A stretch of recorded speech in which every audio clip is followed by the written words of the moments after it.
Dude,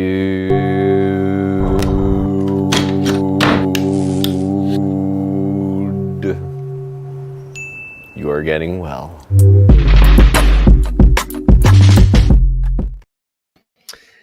Hello, welcome, dudes of all genders from all over the world. I'm so happy to have you all each here today, a part of this conversation. I'm excited as a people pleaser, former people pleaser in recovery, and someone who definitely has suffered from the nice guy syndrome. I'm excited for our next guest, who I came across, kind of by searching those things and finding out like who's passionate about this, who else has some mastery around this, who else wants to talk about this and help serve the masculine or the men out there to actually get the help we need. So I found him, and I'm really excited for this guest. His name is Kevin Benevides. Kevin, welcome to the show. Ben, Dude, thanks you're for getting having me, man. well. Dude, how are you doing? Man, with your smile, like it just lit me up right away. So I'm so happy to have you here, especially those of you who are watching live. If you don't know, you can watch this live every week and actually see us interact and ask us Cool. questions in real time. So I'll That's manage interesting. all of that here. Yeah. And it's Friday here. I say happy Friday. Woo! I've been creating that's Friday. I've been saying Happy Friday to my wife for the last 48 hours because she thought it was Friday, and I did too 2 days ago. So we just been like, let's just celebrate You've like been in it's the Friday Friday in the Friday train for a while. every day. Like, what Yeah, if we could bring that kind of that fun energy every Friday day. vibe? Yeah, Right. So why the not? sun came out today, even though it was like 30 degrees here, 37 in upstate or downstate New York, I should say. And I had a fire and like all my winter clothes on. So I sat around a fire and I remembered also what was important to me. And I was just connecting with humans. So I'm Mhm. really happy to connect with you today. Yeah, likewise, man. I always enjoy these conversations. And thank you to the interwebs of bringing us together, so that we could sit around this virtual fire together. hmm Kevin, where are you coming from? So I live in Hamilton, Ontario, Canada. So born and raised in Hamilton. Always lived in Canada. Always lived in Hamilton. Never left the city, in the sense of like lived outside of the city. But that's where I'm coming in from today. Yeah. Beautiful. Oh, that's exciting. I love to bring the international crowd together. I'm really interested in how, like, what we have in common, like we as men and people in different places, and what are those themes and what we can do to really work through that together is the greater good. We're Yeah. all here about getting well and human flourishing. So, Yeah. um, Kevin, you're a men's transformational coach. Tell us what that means to you. Yeah. For me, it's transforming, right? Going beyond form into who you truly are. Helping men move from the trauma that they've experienced, from the programming that hasn't supported them, into the conditioning that hasn't supported them, into the man that they're meant to be, right? To be that authentic man, to transform, right? It's to go beyond just what we see, what's been presented to us, but what's deeper within ourselves, right? Um, Mm, and so, yeah, transformation has been my thing for a while, and I just been, really grateful to be able to do this for like 2.5 years thus far. Hopefully, maybe for the mm, rest of my life, but diving into this work and um, supporting men on a one-on-one basis in a group container, plus on social media with the content that I put out there, um, because I know how important this type of work is, right? To help us be well, right? Be well, and then once we're well, then we can start really diving in and moving into being better. If that makes mm. any sense, right? Because we can't Yeah, we can't be a better man if we can't even not function, but if we're not doing well day to day, right? So there's yeah. that level, right? So when we can get to that level where we're taking care of ourselves, we feel like we're more thriving than just surviving, and then it's like, okay, can we take that step?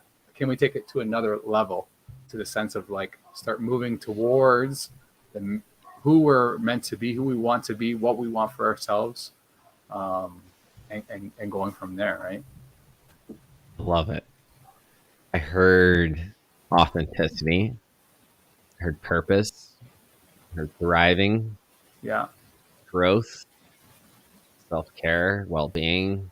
yeah, You mentioned you really helped, and part of transformation and transformational coach and men's work, which we'll get to more, like why men. But uh, what is authentic? You know, how do you know if one of your clients or one of these guys you're working with like has found their authenticity? And have you found? Yeah, let me start with that question. yeah. How do you know if you're living authentically? Um, you can sense it, you can feel it. There's a shift in your energy, in how you live, right? Because um, it flows. If that makes sense. When we're not authentic, it's we're like we're hiding behind something, right? Hmm. Where we're having to think about how should I act, or what should I say, um, or we're letting our sort of our wounds speak for us, and we're like being really angry or really rude, and that's not really authentic, right? Like, and when you're authentic, I feel like you live more from your heart. Hmm. And Yeah, I so, even saw you like physically, like when you were talking about not being authentic, like shutting yeah, you're down, closed, you're shut down, you're closed your in, fists right? are You can closed. sense And it. then as soon as you were like authentic, like I felt you like stepping into this, Yeah, and you really took up space in a beautiful and different way. that's a It beautiful like way to looked say like you it. were Taking up fighting with it. space, Hmm. right? You take up space, but in a good way, not in like I'm here to take over and control and dominate, but I am here, like here I am, who I'm, the man I'm meant to be, the person I'm meant to be, is here, right? We don't have to hide, because that's when we get into like, um, somebody's been living as that people pleaser. What are we doing? We're hiding. We're hiding aspects of ourselves so that other people like us, so that we feel safe. All these other things, and so when we start living authentically, it's just like, here I am, right? Love me or leave me, kind of thing. Yes. Yeah, yeah, yeah. And a no is such an authentic, beautiful thing to receive. I was just on a business mastery mind cohort that I do for artists on Friday mornings, and we were talking about like go generate some no's this week. Like if you're not actually getting no's or Mm-hmm. having failures in performance, and consider you may not be performing or actually asking, putting yourself out there. And So I think about, also with allowing, ending the people pleaser. I remember one of those first things that came up for me. Someone told me no is a complete sentence. And I was like, whoa, that was really mind blowing for me at the time. Like I could just say no and like have no reason or no Yeah, no excuses. excuses. They don't have to give all this whole story why you said no. It's just no. Yeah. Yeah. And I want to come back to something. We have some people watching live, so welcome. Please ask us questions in the comments below.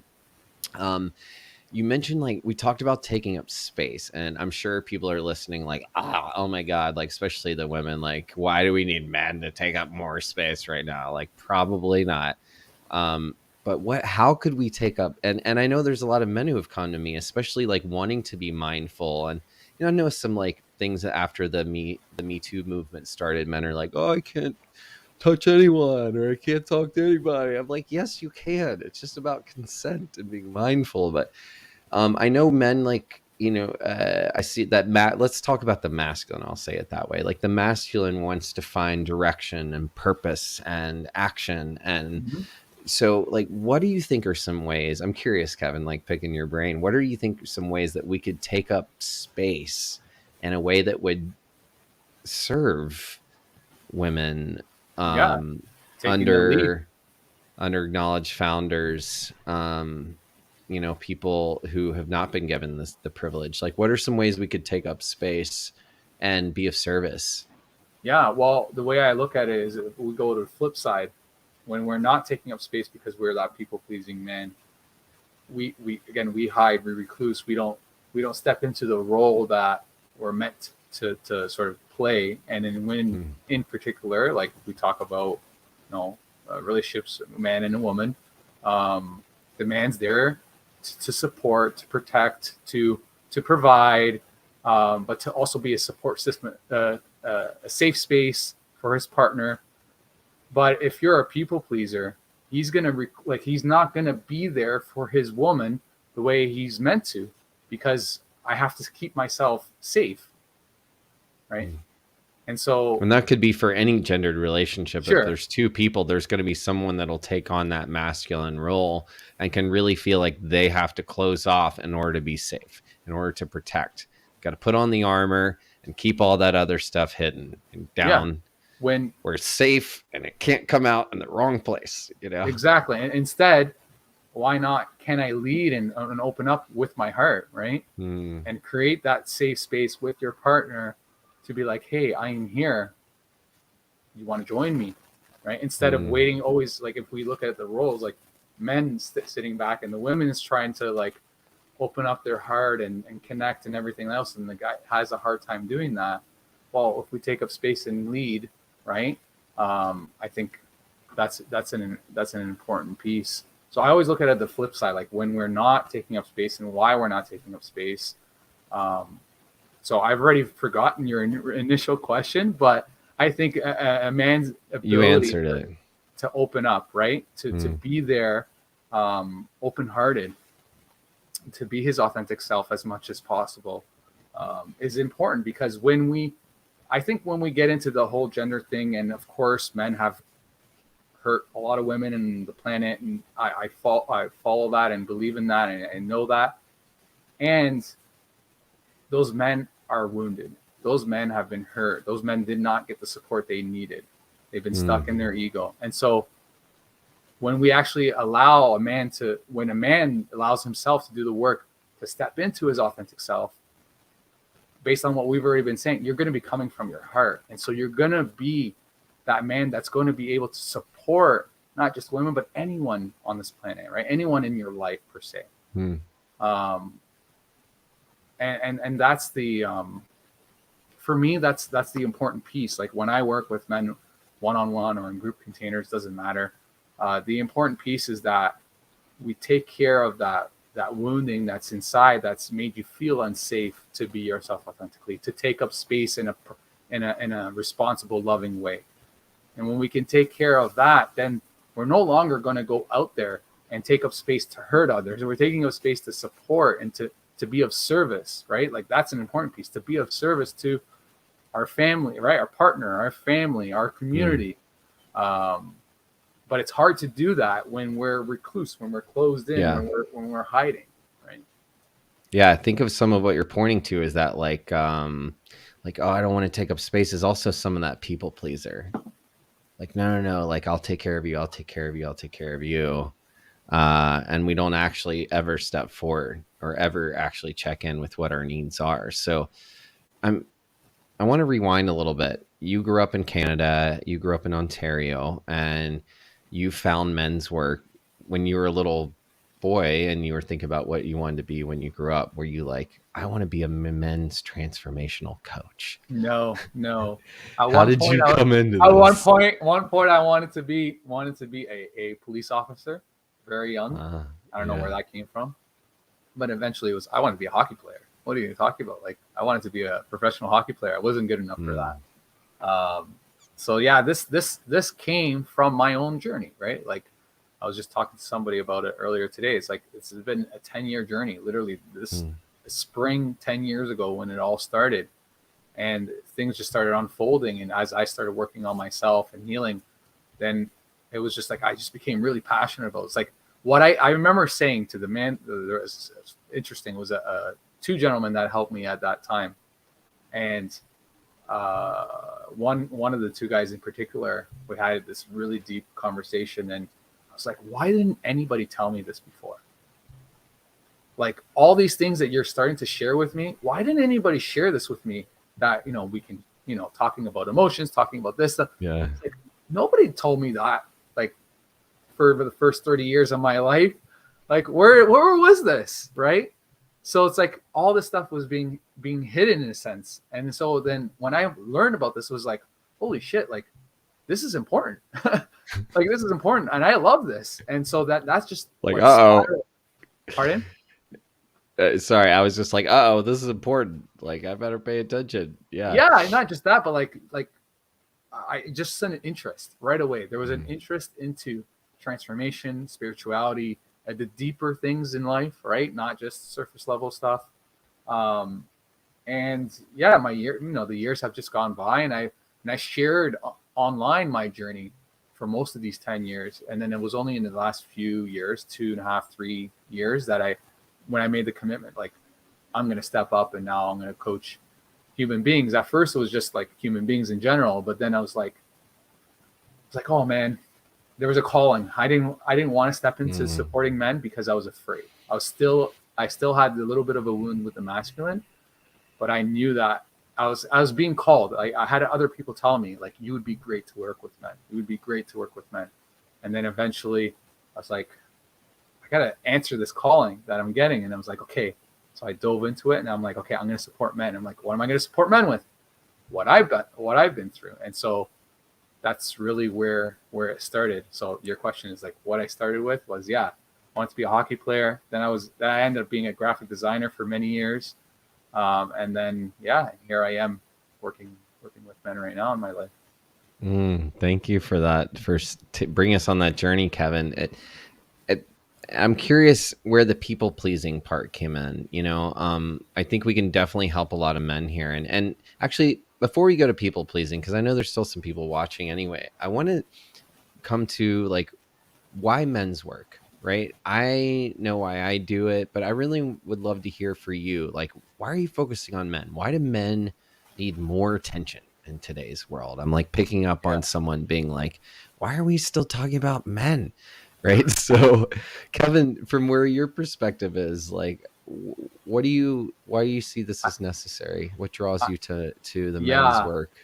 I think a lot of men are suffering, Mm. have been suffering, continue to suffer. Why the planet is in the state that it is in is because so many men have suffered and haven't worked on them. Like they haven't worked through their own issues per se. Um, And why do you think that is? Like, why are so many men suffering? Why are the men suffering right now? People might say, oh, the men have had plenty of time and privilege. Why are the men suffering? they had, yeah, but I think it was just, this is a good question. Why have men suffered? I think not that the resources wasn't there. I think it wasn't, at least in the last maybe 100 and something years. I don't think it's been something that is like respected or like Mm, something to work towards. Like, oh, this is something that men do. It's like, no, we have a different role, right? mm, We provide. We go out there and make shit work and all that stuff, and we don't focus in on us, right? Like the whole like the masculinity that has hurt so many people. That's not actually masculinity. Again, it's just, for me, it's just wounded men. But like mm, that idea of what it is to be a man, I think that's the best way to say it, right? The mm, standards of this is what it means to be a man. And so a lot of us men, especially generation before us, like just followed suit with that's what it means to be a man. We don't need to do anything else. When in fact, like, okay, sure, we could get to do some of those things or most of those things, but what about what's going on inside of you, right? And yeah, so I think we've ignored it for so long, and maybe now in the last 10, 20 years is when we're like really focusing in, like, guys need help, right? we yeah, need we need to tune in instead of always being externally focused, right? yeah. And I think what I hear you saying is we were all like, there's this movement of like, this is what a man is, let's go. And we were all going Yes. that way. And Yeah. then suddenly we're like, wait a second. I'm still like hurt. Like there's something that's not being tended to here. And you're actually Exactly. pointing to that. So, um, to get your perspective, like what do you see has been missing in let's say this. I want to ask you this even more specifically. This is kind of fun. Like, what do you think women have been given that men have not, that have had men really suffering The on this permission level? to feel. Boom. Yeah, that's how I was feeling too. Yeah, the permission to feel, right? Women have always had that permission. That's a feminine thing. That's a women thing. They can feel. And men, you just got to toughen up and keep on going, right? And so how we've suffered is that we forgot our humanity, right? That we're human beings, and that we do have emotions, we do have feelings, that we do have a soul, an authentic self, whatever way you want to say it. And when we ignore that, we do have a mind, like we have mental health, like all these things. When we ignore that, we suffer. But when we like notice that, like, oh, actually it's okay, right? It's not just a woman thing, that they can feel, that they can talk about their issues, right?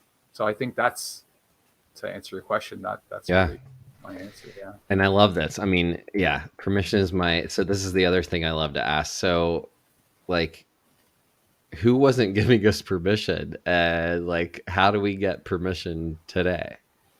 Yeah, I think initially, who wasn't giving us permission? Perhaps our family, right? Our family system that we grew up in, our culture, and just society in general. I think maybe for, again, years ago, there was no permission for men to do this work, right? Yeah. And now, And I this think work being the inside work, the right? internal work, the inner work, taking care of our mental health, our emotional health, our, authenticity, all that sort of thing. And today, permission, it comes from us, but I think it also comes from the fact that more and more of this work is being presented as acceptable, I think. Because again, what we want to do, men don't want to not be a man, right? For the most part, heterosexual man wants to be seen as a man. And if you're telling me that doing these things or feeling all this stuff is going to take me away from being a man, then I don't want nothing to do with it. But if we're opening up to, like, this is okay for men, then it's like, oh, okay, I got that permission. So society, we have that permission. But we just have to give ourselves permission. But I think it's important that men like us who are in this work, that we sort of broadcast this out as much as possible, and we collaborate, and we all talk about this, because then more guys get to see that this is an okay thing. This is actually a necessary thing for all of us men, right? Again, that is the permission slip. It's like, hey, if they're doing it, why can't I do it? That's the way I look at it. I love that. And how do you think that, Kevin, you and I, or anyone listening, can give the world, how can we create more permission for men to do this work inside and out? Creating safe spaces, right? Like inviting men into it, but not like forcing men into it. There's a difference, right? Like, you got to work on yourself. You got to do this stuff. And it's like, no, that's not the way to go, right? Just open the door, and it's like, do you want to walk in? Like, do you want to come this way? Or do you want to continue on that path and go through that door of the same and the same and the same? But we have to open the door to say, hey, like, there's an option here, right? Yeah. So what are some of the, why, how do I want to unpack this a little more? Like, where do you think spaces aren't safe?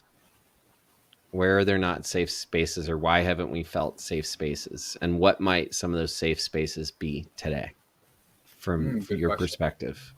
Yeah, I might going to need you to come back to this, because I usually go on a fury of. I'll keep you online. Yeah. But I think the places that are not safe, again, it's where your environment, right? If you're around people that don't believe in working on themselves and taking care of themselves, then it's going to be hard for that to happen for you. If you're in an environment with people where, when you share certain things, you're ridiculed, or you're shamed, or you're made fun of, whatever, then you're not going to open up, right? You're going to close down. Right? So that's not safe. Doesn't matter, whatever space, whether it's your home, whether it's your school, whether it's your community, an event, doesn't matter. We have to feel, I think safety is like the baseline, right? When men feel safe, then it's like, oh, and I think a lot of men are ready for this. It's just they haven't found that safe space. And when they find that safe space, then it's like, everything comes out, right? And so it's creating that safety. Yeah, so it's just the environments, the people you're around that I think is important. Where you're Yeah. focusing your attention is as well as important. And then Yeah. what was the second part? How do we create the safe spaces? Yeah. And what are some of those safe spaces for you? Yeah, I think one, online communities, because that's just the world we live in right now. I think online communities, um, where a man can comment or a man can DM someone or message someone or email someone, and they have that support. Safe spaces like men's groups is going to be Mm-hmm. great. Mm. Um, for me, it's I do have my family, right? I do have my wife to support me. I do have some men in my life. I have joined men's groups to also support me. Um, but like even for myself, I know who I can and who I cannot open up to in certain aspects. Not that I'm trying to, again, people please or hide. It's just that it's not going to be well received, Mm.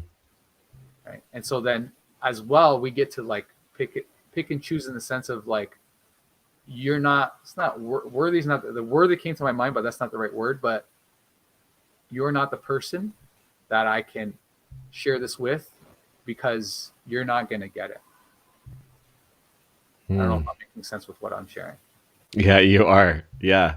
So it's also knowing that, right? Because just because we found a safe space, whether it was online, a men's group, a local group, doesn't matter.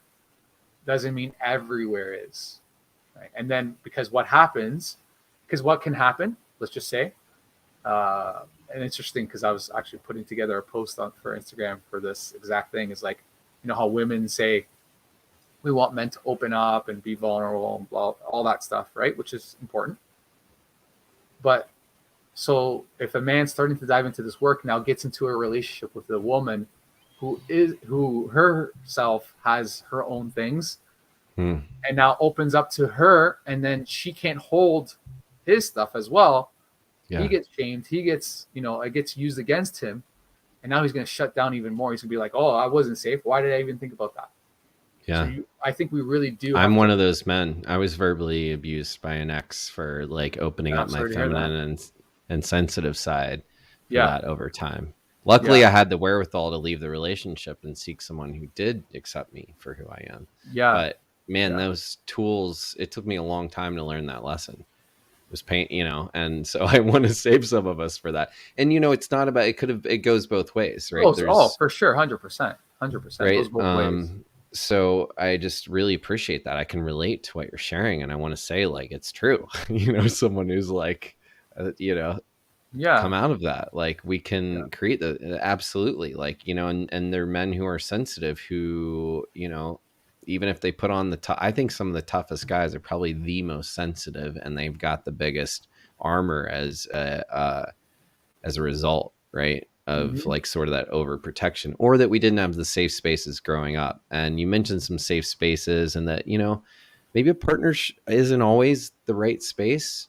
Also learn like, when is it appropriate to share this with my partner? A beautiful thing I learned from, and I didn't even have boundaries in my vocabulary 12 years ago.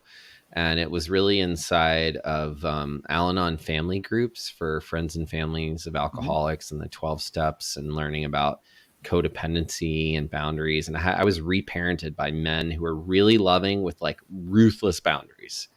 And I was like, oh, this is love. And Yeah. one of the things I learned is not everything is supposed to be taken to my partner, my wife. Like it's not actually appropriate a to 100%. share some of those things or put those things on her, because it creates a sense of burden or responsibility on her part. And so if we can take 100% responsibility for ourselves and our stuff, then we can come to our partners 100% complete, Hmm. or at least having put the oxygen mask on ourselves first. Yeah. Right. So I've been looking for some of those safe spaces. I've created them in Dude School, which is our program for men to learn from each other in their men's groups.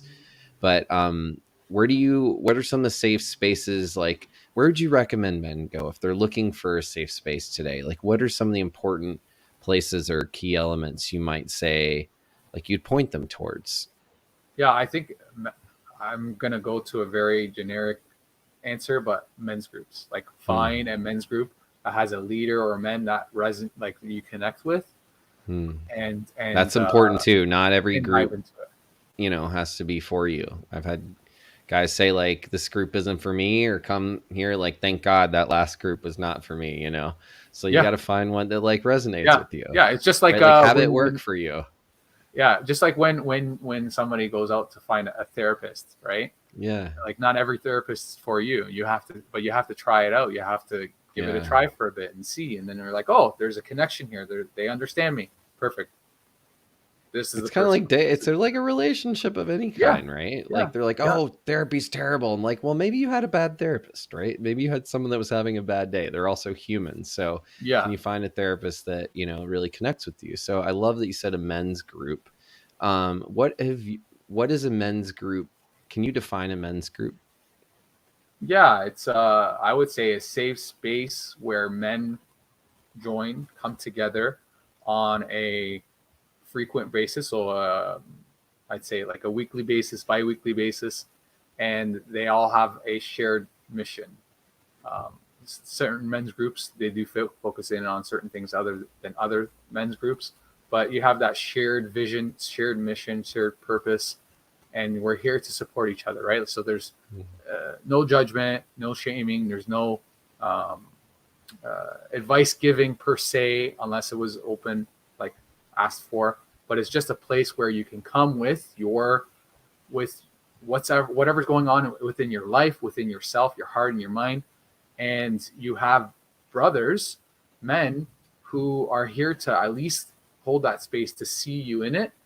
And I would say a good men's group has a good facilitator that can guide and support those men in that group, right? But yeah, it's that place where you can go on a consistent basis, and they've got your back, right? Hmm. And I think that's a powerful thing that only I started learning when I dived into this work, was the power of having those men there Hmm. for you.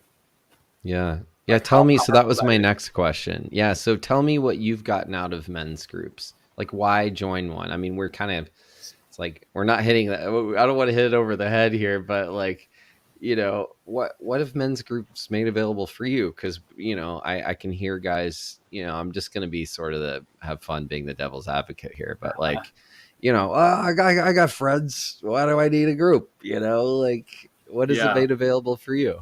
Yeah, no, I think it's a few things. The first thing that comes up to my mind is just um, it helped me heal my wound with the masculine, with men, Hmm. just in general, right? Now, what does that mean to you? Like, what you've mentioned masculine wound, and I would say most of our audience listening probably has an idea of what that could look like. And this actually can be for both, any gender can have a masculine wound, Yeah, right? So, can yeah, you talk a little bit about what masculine wound means to you, how you relate to that?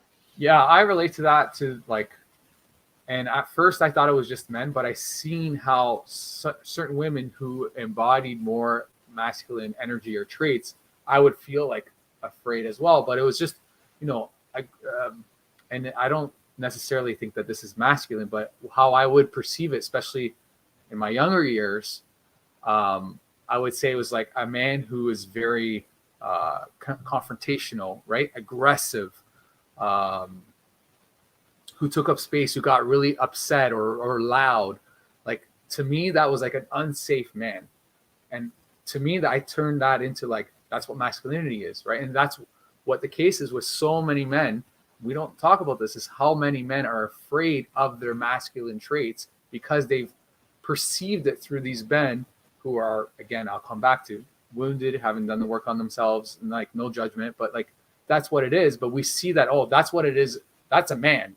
And I'm scared of that. And so, because, and it could be just, you've been hurt from men growing up or in your life in some whatever fashion or form, right? And so it's like it's not safe. I'm not safe with this type of human being. And so for Hmm. me, when coming into the space, especially when I started facilitating my group, it was just like oh, I can present myself authentically. I can share vulnerably, and nobody's screaming at me. Nobody's calling me names. That was really my wound, is like I was afraid of being hurt, literally. Um, and then so in that space, it's like, wow, there's guys that will just listen, and they're like not like scrunching their faces or upset or Mhm. anything. They're just like they're interested. It's like, oh, this is okay. This is safe. This is okay. And so Mm. that was a huge one for me. Um, so that's what for me the men's group brought. But I think you asked another question afterwards. See, I told you I go off the rails with my answer. No, I got you, man. That's why I'm here. I'm actually capturing some of what we're speaking, so that if any of you are missing, you can go back and look at our like timestamps of like the juicy nuggets that Kevin's laying down here throughout our conversation. But what I was asking you is yeah, what have you gotten out of men's groups? And you said it, brother. You said I can share authentically. No one's hurting me. There's no judgment. I asked you about the masculine wound. You're pointing to the aggressive man who may feel unsafe or loud, and that what could actually be under that, right? So why do you feel the need to be aggressive or loud? I can say, from having lived in New York City for 23 years, when there's 8 million people around, sometimes you got to make some noise to be seen or heard. It's actually a Yeah, survival mechanism, right? for sure. But at some point, you just start steamrolling everyone, and you're never really fully connecting with anyone. And that actually may have served you for a long time, may still serve you today, right? But we may not know what we're lacking until we actually experience it, like that authentic connection. And I think our hearts know. Mm-hmm. I think our egos can tell us, like, I'm good. I even have a friend. He's my best friend. We're declared best friends at age like 40. He's like, can you be my best friend? I want to be best friends. We're like, we work together, we coach together, we develop each other. He lives across the street. And even when we lived across the street, we would avoid each other in certain weeks. And we started actually getting real about it. We have now a weekly talk. And that's one of my men's meetings is with him. That's so cool. I have a what do you want to call, like, a dedicated listener who will give me honest feedback, and I can be so brutally honest with him, and I can own my shit with him and be like, or say like, this is what I want to say about my partner. Can you help me see my part? Yes. Or even if Yes. I don't say that, he'll be like, I'm going to tell you stop talking about her and look at yourself here. Yeah. And we Yeah. count Yeah. on that for each other. And, I avoided him for weeks because I was like terrified of my truth, because I knew He his was gonna listening call. of Yeah. me is so well. And also his listening of me is so big that if I'm not actually like stepping into my light, or I'm shutting down or regressing, like, he'll call me out on that. Right. And same thing, like, he avoids me when it's usually we know that one of us is maybe depressed or going through something, because the other one gets quiet and they're like, oh, we're hiding. They're hiding. Right. And that's okay too. It's okay to like take time and go to Mm-hmm. the cave and hibernate and get your rest in, but also to like practice coming back out and being vulnerable together, because that is, we know, even if our brains or our nervous systems want to keep us safe, that it's in that authentic connection that we're going to flourish and remember who we are again. Like, just Mm-hmm. talking with you, I'm so lit up. I'm like remembering my purpose and who I am, just hearing you and what matters to you. And Yeah. that, I think, is one of the power of men's work, is that we don't have to be, I said before you came on, you have everything you need for today. Like, we get to just be ourselves and let the miracles happen from there. Yeah. And I That's think such a that's gift. it is. It is. And I think that's the thing, is that there's so much good within so many men that Mm, is buried underneath his pain. mm. So much good Say that that one more time. You cut out for a second. There's so much good that's buried. What? there's so much good that's buried within a man, because his pain is hiding it. It's not avoiding it. I already lost the full thing that I said, but basically the pain is There's so much blocking, good that's, yeah. right? The pain is blocking his good, his potential from flourishing. Right? And then when we have those spaces to be supported with whatever that pain is, whatever that insecurity or emotion or whatever the thing is, even the inner critic, right? Whatever the thing is, when we have that support to work through that, then we sort of, we have, like, the way I look at it is like, we look at, like, my brain, the canvas within, right? So like my one brain, the canvas within, that authentic self, that authentic canvas is who we truly are. And it's been covered up, right? Through the years, as we've gone through life, it's been covered up and still shines through, but you can't see it fully. And so the way, what I'm trying to present, I guess, is that for us men, there's so much good on that original canvas, but the pain that's covering it is blocking us from seeing it, from it being transmuted out into the world. And when we have that support to start to peel some of those layers off, then we start to thrive and to come into life, really, because it's like, oh, I've always been here. Yeah, you've always been in there. It's just, this emotion has been blocking it. This story has been blocking it, whatever the thing is. And so, yeah, I think I'll stop there. But I think that's an important piece, is like, there's so much good in so many men. And it's not that men are bad or men are like hiding all the time. There's so many amazing men out there, but I think there's so much more potential that's buried inside of a man. Yes. This is about getting our potential out. And we mentioned a little bit of people pleasing and the nice guy thing. Can you tell me a little bit, like, I'm definitely a recovering people pleaser. Me What too. do you see, like, what's wrong with people pleasing? Like, from where, like, I want you to talk about, I would love for you to talk about, like, obviously we know what's good about it, but like people, like being nice to people, but what do you see as the Yeah, trap with people pleasing and the nice guy syndrome? Can you talk a little bit about that? sure. The way I look at it is, of course, we're here to be nice or kind to people, and that's the difference. Is kindness, I believe, comes from the heart, and you're not looking for something in return. When somebody is people pleasing, they're doing it.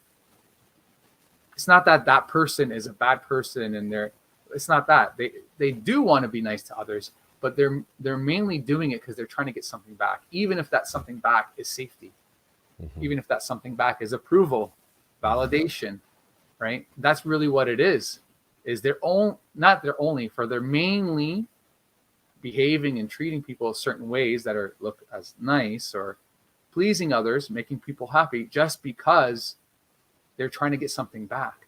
So that's not real niceness or kindness to me. And that's the trouble with that is, when you people please, you hide yourself, you hide your truth, you hide your opinions, you hide your needs, you hide your authenticity, basically. Because again, I need to keep other people happy. I can't get other people upset. I don't like confrontation and all these other things, because we have to keep everyone in a good mood, right? In a happy state. Because we need something from them. And that's the thing, is like, it's transactional. When you really, really look at it, at the core of it, it's transactional.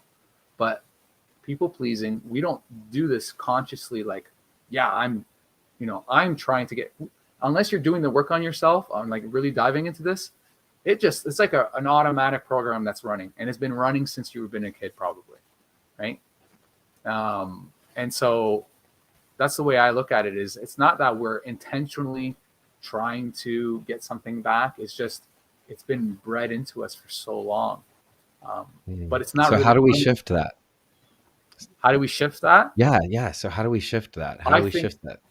I think there's a few things. One is man or woman, but like, if I focus in on men, because that's what I support, it's that little boy inside that's scared, right? Taking care, connecting with that little boy inside, and helping him feel safe, which ties into also like your nervous system. Your body doesn't feel safe to share certain words, to say certain things.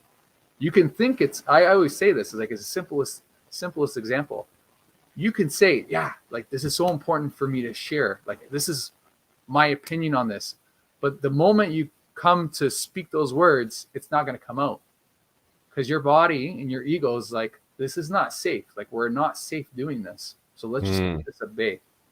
Because maybe, growing up, you tried to share certain things and you were shamed, you were made fun of, maybe you were ridiculed, maybe whatever. You were hurt because you actually shared your truth. And so again, you were informed that we have to hide these things about ourselves. Um, yeah, so I think that's an important piece. So one, the inner child, nervous system, but two, it's getting clear on what is your truth. Like what do I value, right? What do I want? Hmm. And then moving forward courageously and facing that discomfort, because there's going to be uncomfortable situations every time you go to speak your truth instead of people please, right? So a simple example is like somebody asking you to go party tonight, right? You've been saying yes for so long. Yes, yes, yes. But the truth is no. Like, that if I go to do this tomorrow, I won't be able to function. I'm going to be bad at work. Like, I can't. But you've been saying yes all the time because you don't want to, upset your friends. You don't want to be made fun of that you don't go out. Hmm. So it's like being able to say, sorry, I can't. Or like, I'm going to stay home tonight. Like, that is a step forward instead of pleasing your friend, even though maybe they don't care anyways. But instead of having that discomfort of them perhaps judging you or whatever they're going to do, you speak your truth and you sit in that discomfort, and then you reap the benefits afterwards, right? But it's Hmm. just those little steps. But gaining clarity is important, because a lot of us are saying yes to shit that we actually want to say no to, and a lot of us are saying no to things that we actually want to say yes to. But we say no, but because it's like, oh, I have to tend to that person, to that thing, because I got to keep them happy, and so I'm going to suppress what I actually want for myself. So it's just coming back into alignment is an important piece, but having clarity on what that is obviously the first step for me as well. Yeah. And what a great, I find clarity, the great way to seek clarity. Well, what are some ways you find to seek clarity when you're lacking clarity? Yeah, self-reflection, tuning in, right? Um, What are some ways you self-reflect and tune in? yeah, journaling, meditation. Um, I think just taking time, like pausing sometimes. I think Mm, it's so simple but yet so powerful to pause, especially for the people pleaser. If somebody asks you to go do something and it's not immediate, just say like, "Can I have 5 minutes to give you that answer?" We need to pause so that we can check in. The way I also do it is check in is energetically, somatically. I check in with my body. Like, is this making me contracted? And do I feel heavy?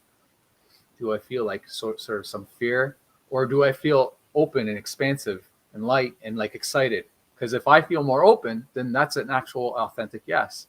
But if I feel closed, it's like, this is not true for me.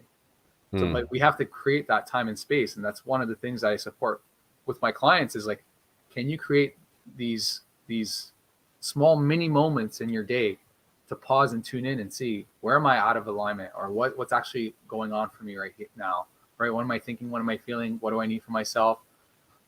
What's going on? Is this what I want for myself? But just tuning in, but energetically tuning into the body and be like, what am I feeling here with this? Because some people don't, they know, right? They can feel it in the pit of their stomach. Like they feel that heaviness, but yet they still proceed, and then they wonder why it didn't go well, and they feel like crap afterwards. Well, you had the answer, but you weren't listening to it. Your body was telling you. mm, Your body has the answer as well, right? mm. Yes. I'm all about that. You got to come, if you want to, what is it? Um, got to come to your senses to go out of your mind. Mm. Mm-hmm. Something like that. Yeah, yeah, yeah, One of my yeah. favorite quotes from my guitar teacher, Richard Miller. We lead this retreat in Costa Rica for anyone who's a new musician or advanced guitarist, and it's all about Cool. balance and getting back in body. And I just, today's been, I started my morning with ecstatic dance on Zoom at like 8 a.m. And then I stood around a fire, and then my friend came over with a baby and we were singing. And I was just thinking, man, the body just knows. There's that really famous that book, Catching On, thank God, like the body keeps score, looking at trauma and having people learn about it, and we can actually tune in to like the brilliance inside the body and the Yep. heart. And I Yeah. really heard so much heart in your sharing today, Kevin. Thank you. I feel a safe space just being in your presence, and I think that probably says a lot about the work you've done, and to get like complete whatever you've done. Like, thank you for being that man and leading by example and being the space for other men to feel permission to be themselves and authentic, and for being so real and vulnerable with us today. It's inspiring. Thanks, man. I appreciate those words. Yeah, I've got a few closing questions if you have a few more minutes. I'm open to it. Let's go. Right on. What is your, do you have a self-care routine right now, or a morning routine? I don't have a morning routine. I'll be completely transparent. I don't have a morning routine, but I tune in. Again, I tune in and I'm like, Mm-hmm. what do I need? Do I need to go to the gym? Do I need to take a couple of minutes to meditate? But necessarily not every day is the same.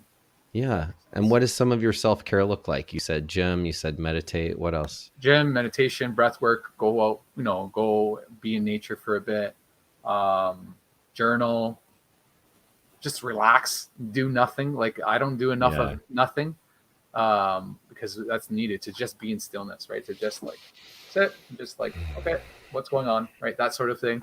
So that's Yeah. what supports me. I love that. The power of pause too. Thank you for bringing that up. I actually was reading about that recently. It's becoming, burnout's on the rise. It's totally suboptimal to push through long days. Like the brain, it's suboptimal for the brain. Turns out if we take more breaks, we work harder and better. I mean, not harder, we work smarter and faster. And so it actually looks like us working less in a week, which is pretty cool. So I love Mhm. that you said that. Like, I'm all about taking breaks, because no matter how productive or how successful you get, you can always take breaks. And we got to remember, like, and even in fact, if your life gets more busy, you should actually maybe be taking more breaks, Mm-hmm. right? Even more than the person who maybe doesn't have such a busy life, because the chances are they're living in breaks, Yeah, yeah, yeah, for sure, for sure. What's your favorite curse word, Kevin? Uh, I think shit. All right, that's a good one. And do you have any hidden talents that we might not know about? Hidden talents. Good question. Oh my gosh, I gotta sit with this one. I don't know if there's any hidden talents. Nothing's coming to mind right now. Maybe It's all if for you. my daughter or my wife would be here, they'd be like, "Yeah, he can do this funny thing," but I can't think of it right now. Yeah, it's all good. No, there's no pressure to perform here. We're just curious. What do you is there anything you're listening to or reading about that really inspires you right now? Yes, conflict. Hmm. We're reading. I'm reading on and studying how to deal with conflict, how to face conflict, how to resolve conflict. That's just something that's been coming up in the work with my clients, and it's just like, okay, I know this, but I don't know it enough, and so I've been Hmm. reading into it, and it's just like, wow, game changer. Love that. Yeah, nonviolent communication to compassion communication. Um, Thank you for bringing nonviolent into the world. Ahimsa, that's like, reminds me, is the ancient yogi term. I mean, this idea has been around for hundreds of thousands of years, and we're only now like thinking about it. I love it. And lastly, two more closing questions. If your life were a Hollywood film up until this point, what would you name it? Oh my gosh.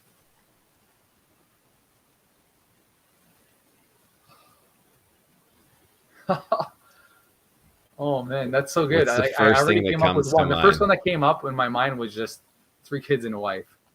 That's the first Great, one that came up. But great. I think it's more into um it was something different, but I'll that'll be my answer. Three Kids Okay. and a Wife. And if your wife was to name this movie about your life, what might she call Oh man, get your shit together. it? Nice. And who would star as your parents in this movie? You could cast anyone. Who would Who start? would you Robert cast De as your Niro. parents? Robert Mhm. De Niro. Uh-huh. And what's that woman's? Oh my gosh, blonde, older lady, older actress, blonde, short hair. I just saw a movie with her. Um, It came out on TV the other day with Jack Nicholson, where they end up dating. What's her name? oh Lord, someone listening, tell us, but I can't think of it right now. I have six women just matching that description circling through my head. None of it's sticking. But I can see who you're talking about. I can't remember her name now, but So I see her, her in my what mind. movie was it? Do you remember? No, I can't remember the name of it. It was just on TV and we saw it. I Yeah. can't remember the name of it. Jack, I can see who that is. I know exactly. It's going to fresh. We'll look it up later. Okay, so she's going to play her mom. Cool. And if you could give the world one gift today, what would you give us? I think my presence. And Yeah, if the world had your presence, Kevin, what do you see us all doing that we might not be doing otherwise? opening up. Yeah, being authentic, sharing what's Beautiful. needed. Right. Thank you. Well, thank you for that gift and giving us the gift of what it might look like to be authentic, vulnerable, safe. And for any men who are looking for those spaces, please reach out to Kevin on social media. Kevin, what's your handle again? So at the canvas within. Yes. Yeah.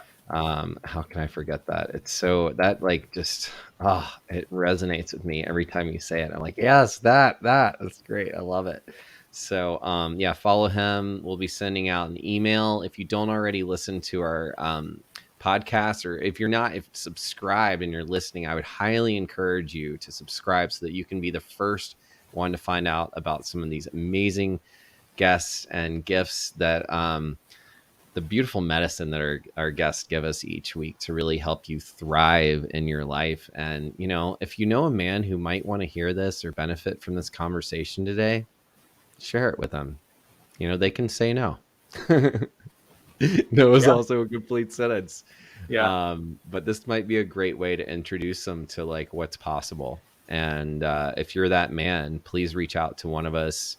If you don't feel comfortable reaching out directly, you can comment or send me a DM privately. I can put you in touch with Kevin or, help you find a men's group that would match for you. I'm sure if Kevin and I can't support you, we'd be happy to find the people who can. So know that we are both a safe space.